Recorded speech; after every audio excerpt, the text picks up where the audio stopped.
Now, me and my brother, we went to Robert Morris. There was like 5 or 6 of us from Aliquippa that year that went. It was Kier Thornton, it was Danny Bible, it was Rob West. There was a few other of us that went there. And a lot of people don't know that. Michelle Witt had just transferred in there from the girls' side because she played basketball, and she was going to Robert Morris at the time.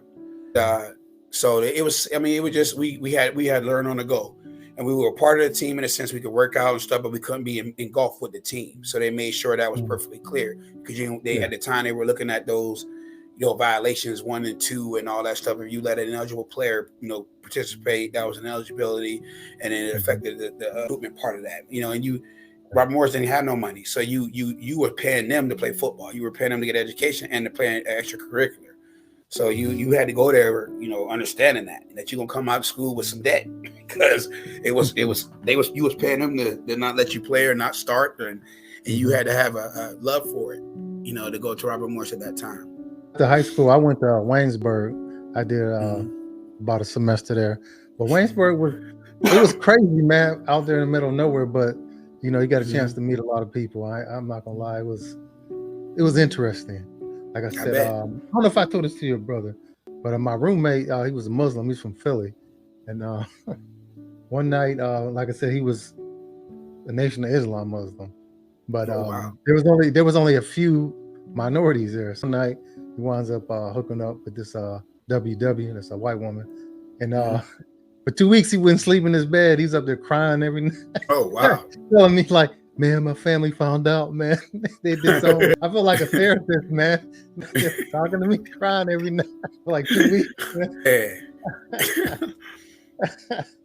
Good listening ear though, but I think that probably helps you on this platform you got now though too. Good listening. But what's crazy, even in the Navy, man, like there was people who didn't like me, and they told other people, and I knew they didn't like me, but when they had issues going on, they want to talk to me and tell me what's going on. Like people would just tell me some of the craziest things. I don't know why, but it was just like, you got an honest face, bro. Some of the stuff would be like jaw dropping. I'm just like, right. Are you telling me? But it was some good times, man. I did some time there. Then after that, I joined the military. Right. Right, and you a legend in yourself, Bernard, man. Your life, like you probably need to be this platform just to tell your story because it won't be told otherwise. That you can make it from Aliquippa and be where you are and have a platform and military career, exemplary, and just do the things you do, man. Your story within itself, and I think a lot of those stories don't get told unless you're tackling or running the ball or shooting the basketball. And I think that's the part I think you for Aliquippa need to understand that, man. I used football as a means to an end, to get me to somewhere I needed to be. I wasn't a football star. I make millions of dollars, but I knew I wanted to go to college. I knew I wanted to finish what I started. I knew I wanted to graduate. I knew that part of it. I knew, my dad didn't birth no failure. Yeah. So I knew that, but I didn't tackle nobody. I played the game of football, but I knew when I was in college, it wasn't about football. It was about getting education. It was getting that lamb skin. And my dad made that perfectly clear. You're not coming back here. And if you are, you're going to the military because it ain't nothing here for you. So another thing, when I was in college, it was like one of the first practices, and at this time I didn't know anything about the military, so they made us watch Full Metal Jacket.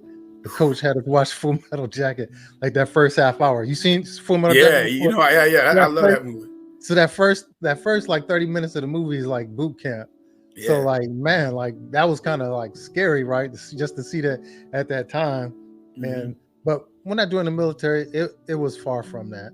I mean, I would say the closest thing that came to that, one day we were shooting the guns, and the way it works is they take a few at a time inside the indoor range, and they tell you before you get in there, like they're going to be yelling at you never to reach over the line, even if you drop your magazine. The whole time when you're in there, like when I got in there, like the whole time there's a guy like yelling at you the whole time.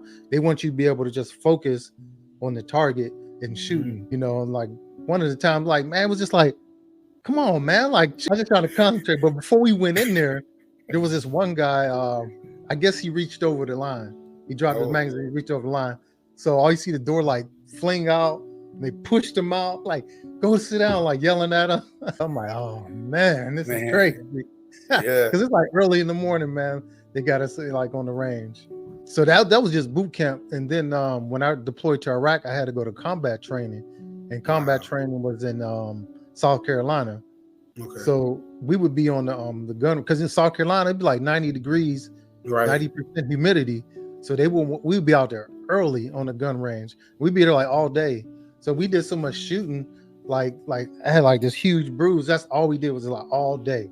You just pretty much you got to Hone like your shoot craft. all day. Yeah. So that was interesting as well. But yeah, boot camp was cool. Like I said, I never met nobody who was other than a black person or white person. So I'm meeting people, Filipinos, Samoans,